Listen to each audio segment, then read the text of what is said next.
Look what I just got in the mail. Oh my God, we've been waiting for this for so long.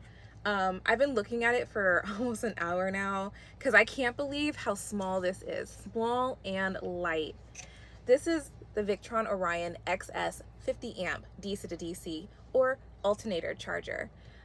And it's replacing our Renogy 60 amp charger. So we are doing an upgrade today, or a downgrade if you think about it. All I want is a product that's gonna work. The reason I am so flabbergasted about how small this is, let me show you a size comparison between the Victron DC to DC charger that I bought 3 years ago and this one. This is the Victron Orion-Tr Smart 10 amp DC to DC charger. And this is the Victron Orion XS 50 amp DC to DC charger. Are you seeing the size difference? This is amazing.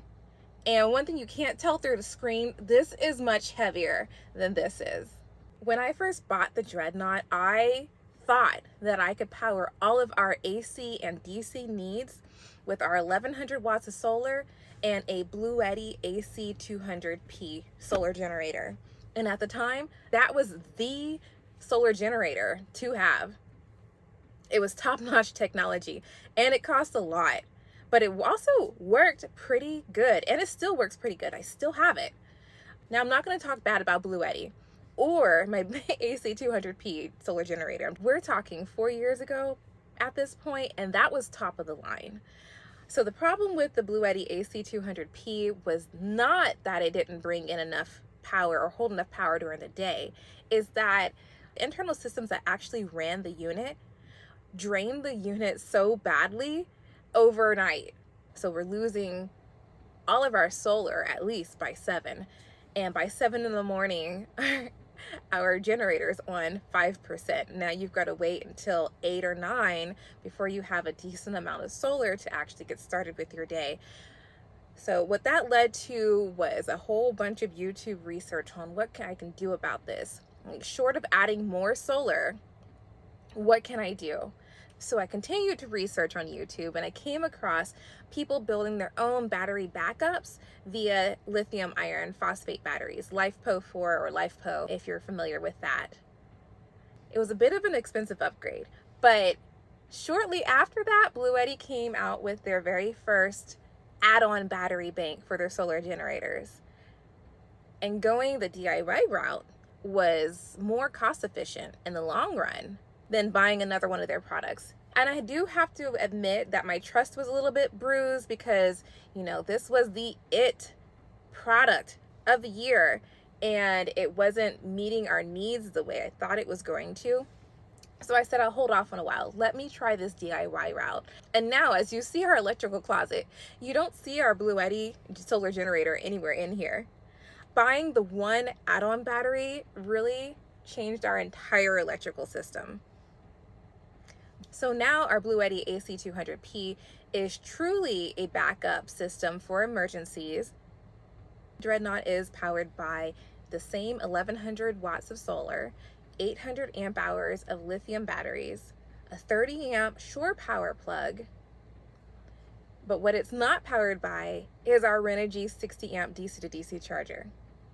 And that's what we aim to upgrade. Let's talk about the Renogy.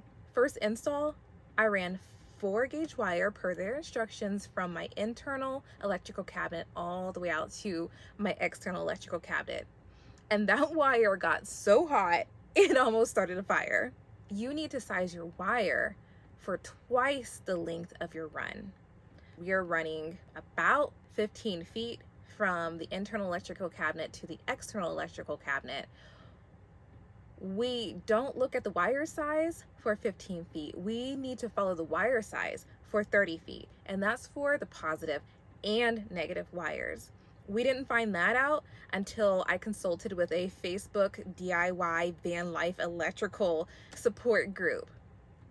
And they broke that down for me. They got me straight. And when I went back to read the instructions that Renogy gave us, I saw where they mentioned that, but their instructions are really written for professionals. I'm not a professional, and I didn't understand what I read at that part. The one little sentence did not tell me tell me enough.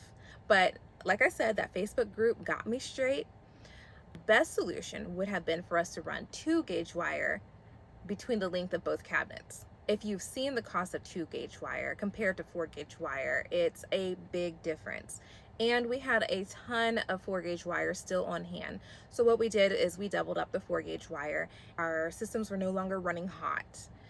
And our Renogy 60 amp DC to DC charger worked well for us. It worked great for us.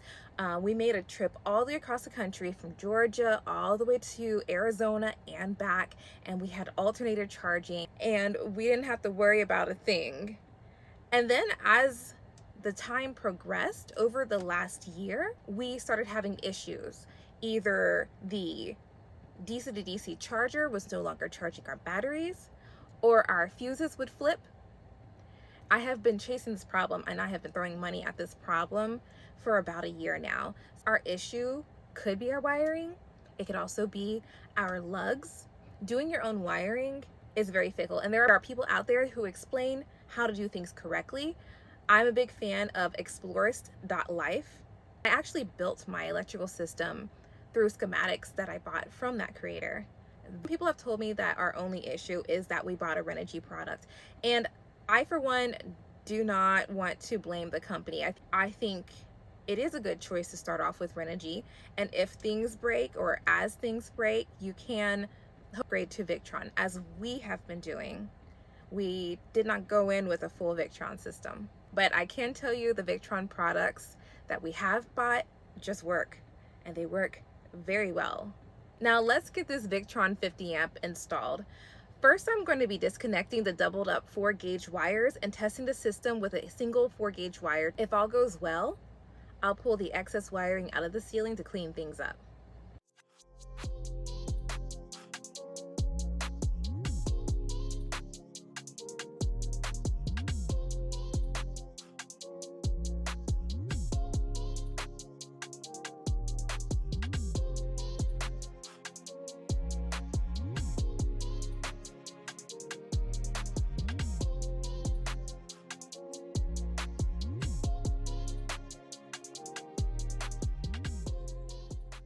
That wasn't actually that involved, but I've uncovered where I needed to go.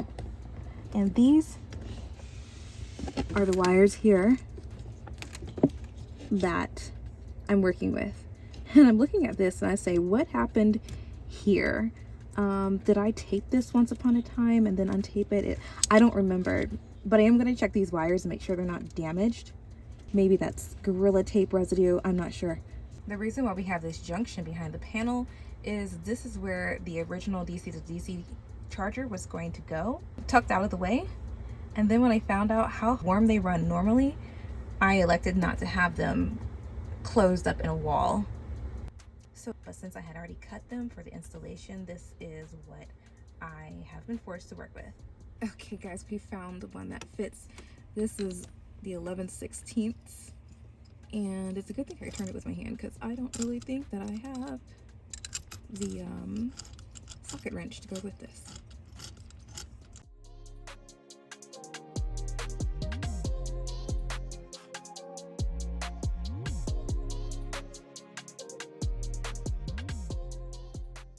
You can see all the things that I've done to try to make things work throughout the years. All of this was technically into our electrical closet once upon a time, but trying to figure out what our issue was, it gets a bit messy.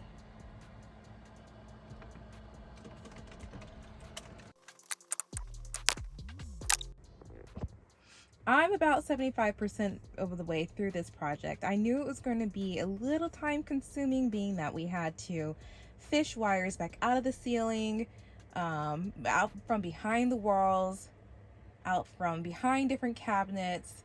And I have done it. I have done all of that. We even had to take the ceiling down just a little bit.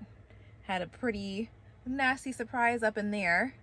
We took care of that too. So all in all, that worked out. This is the Renogy. This is the Renogy DC to DC charger. And hey, where'd my stuff go? It was right here. Oh, I mounted it. Let's compare it to the new DC to DC charger by Victron. And it's a huge difference. And just like before, it's a very big weight difference as well. And I understand this is 60 amps, but the first Victron that I showed you was 10 amps and it was bigger than this. So technology has made this, made a humongous jump. And we're kind of running out of vertical space inside, but I finally found a place to mount it. I did have to move this down so the wires are not anywhere near as neat as they were. My power system is completely off. So it's safe for me to work in here. So what I'm doing here is that I'm measuring the length of the wire so I can cut off the lugs and add ferrules to it so it'll fit into the new DC to DC charger. Forgive me if you think I'm butchering this. People have already mentioned the 4-gauge wire does not fit into the new charger very well. And as I'm seeing, ours isn't either. And I might be you might think I'm being a little bit of a barbarian trying to shove it in there. But I kind of want to see which strands aren't going in. I think it really depends on your wire manufacturer. But some wires, some 4-gauge wires are fitting in, and some people do have a few strands that might need to be shaved off in order to get it to fit in there. And I wanted to use a ferrule, but I got ferrules in the appropriate size and the ferrules don't fit in here. I was able to get a ferrule to fit on a test piece, but I had to chop off a lot of strands of this 2-gauge wire in order to make that fit. So now I just want to see what's not necessarily fitting, what's being smushed down when I smush it in here, and we're just gonna push it in raw. The ferrule idea is not going to work with this project, and then we'll tighten out the screw on that. So I just have a really good sharp pair of scissors, and that's what's going to help us here. So everything that was shoved down, I'm going to unravel and let it stick out so I can chop it off.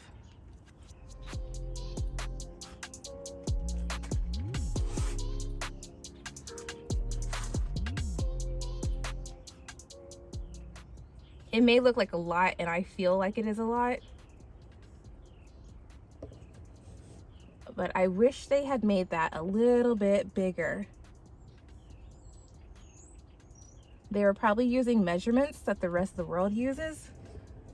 What is that, the metric system? Yeah. And probably doing a conversion using a calculator and really not real life. And don't blame them. I don't think they anticipated this problem.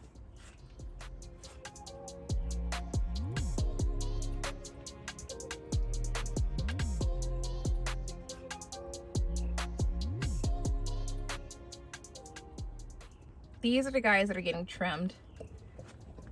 And that's because I don't want them eventually, over time, ending up touching the positive wires that also need to get trimmed in order to make this work. So let's do a little haircut. Like I said, some sharp scissors really does the job. I feel like a barber. If you really want to get close, you can use nail clippers.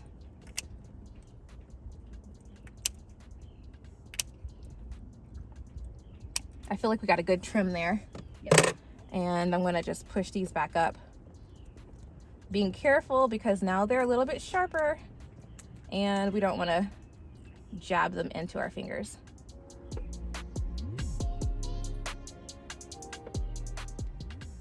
All right, so I'm gonna give it a little twist just to group them all up very nicely. Group them up nicely. And now let's try shoving them up in this hole.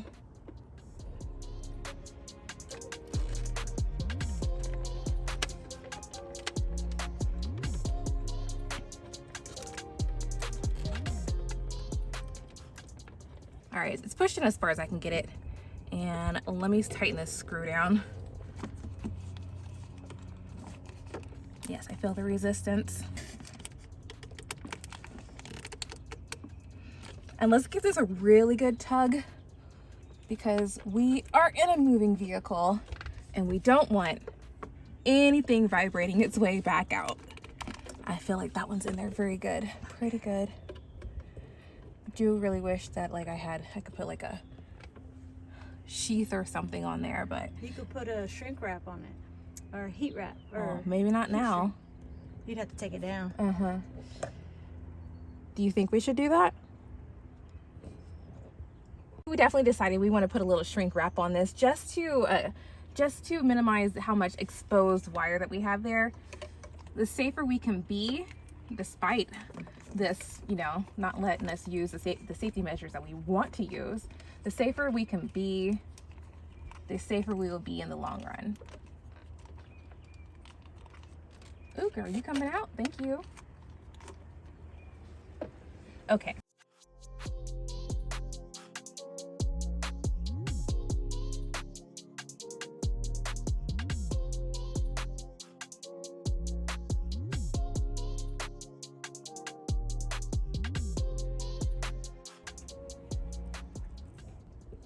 All right, everybody work with us. Everybody be nice.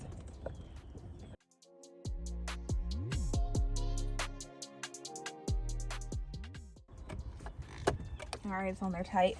We're gonna repeat this step, except for we're gonna do it with the positive terminal. And so our positive from our starter battery, which is powered by our alternator, is going in to the battery charger. And then our positive cable to our house battery system is coming out of the charger. Okay, second time around with these wires, and we did an even better job than the first time. I did indeed trim off the excess copper strands, just like with the first one, because it ain't fitting without it. Don't ask me why. That's not going anywhere. Nice. And we have one more, gang. One more Dreadnought crew. I'm testing names out on you guys. We'll figure one out sooner or later, eventually. All right, I'm not gonna make you watch me do this again, like I didn't make you watch me do it on this one, so y'all can chill. Oh, by the way, I remember now what this black stuff was, and I had used Gorilla Tape. I had used Gorilla Tape to put these two wires together to pull them through the ceiling, and Gorilla Tape leaves a nasty residue behind. So yeah, that's what this black stuff is. They are not burnt. My wires are actually in very good shape. We almost missed it. We're in conversation. Almost forgot to record putting in the last of these. And I do need to go back around and get the cover for this. But before I do that, I do need to plug this in, and it's this 4 gauge is replacing the original 2 gauge, which I've had wrapped in a cloth so it didn't touch anything, but the power's off now, so we're good. See? So what did I do with my socket? What did I do with my socket tool? Here it is. I found it, everybody, just in case you were wondering. Okay, so the socket tool has come in handy. This guy, this battery operated ratchet, socket ratchet, is that what it's called? This has come in handy because having to go back and forth with a socket wrench put me in danger of accidentally touching negative terminals to positive terminals. And even though I do have the plastic cases to cover them and I get them covered up, you can easily knock off the plastic case if you really need to crank down on something. And then next thing you know, you are, I guess, I don't know, crossing the circuits. You're touching stuff, it's sparking. And you really, that was the wrong way. You really want to avoid, is that the wrong way? You really want to avoid doing that in your system because your batteries might be able to handle it, but you're dealing with a lot of sensitive electronics. So minimizing the sparks, minimizing jumping and arcing is definitely the goal. Bye. Okay, let's put the new one up. I think I definitely want to go this way. And then I think I want to go through here.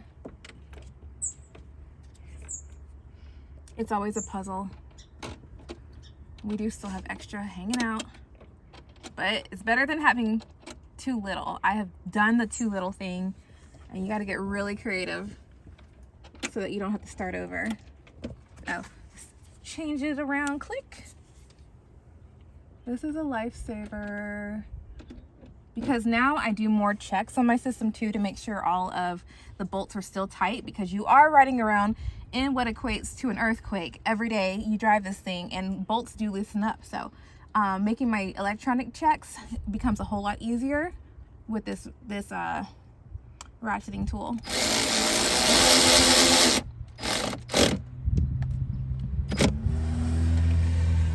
And that's in there. And are we done? I think we're done enough to test. Yes. So let's turn the system back on. Oh, I noticed the washer escaped. Hold on, guys, we're not done yet.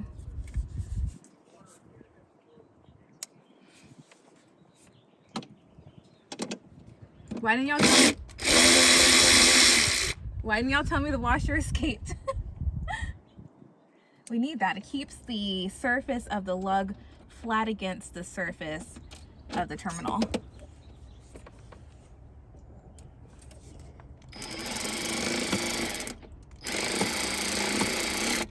Is that the wrong way?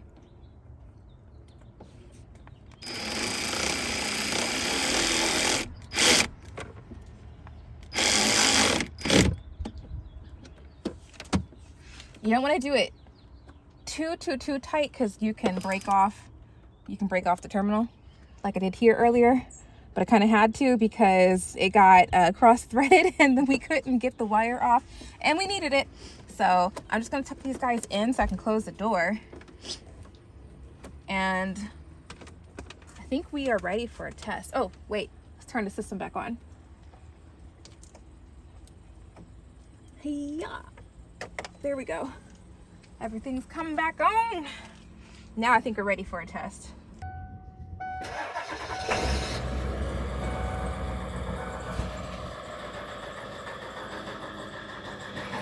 The engine is running, but I don't think we're pulling in a lot of voltage though.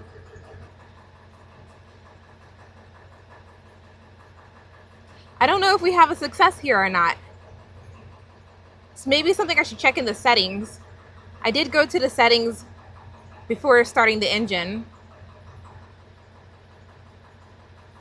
Function as a charger. Charger enabled. Input current 50 amps.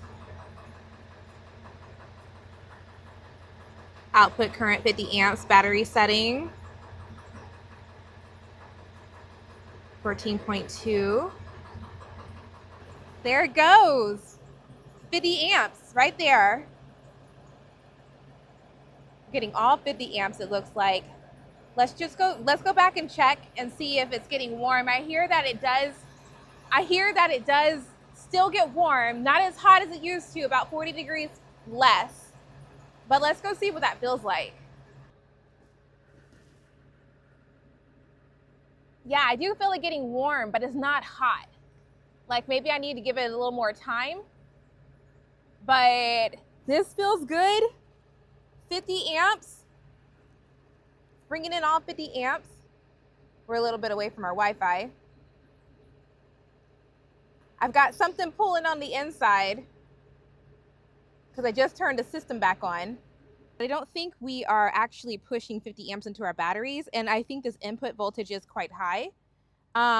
So I'm going to take a look and see what Victron has to say. I probably have something wrong in my settings, but I'll give you guys an update a little later. As it turns out, it was me. Yes, I'm the problem. It's me. I had totally missed in the instructions that the ground wire needs to be split off between the alternator and the house battery. I finally noticed it in the diagram, and I confirmed it by watching another installation video. And now we're set. You see that it's working?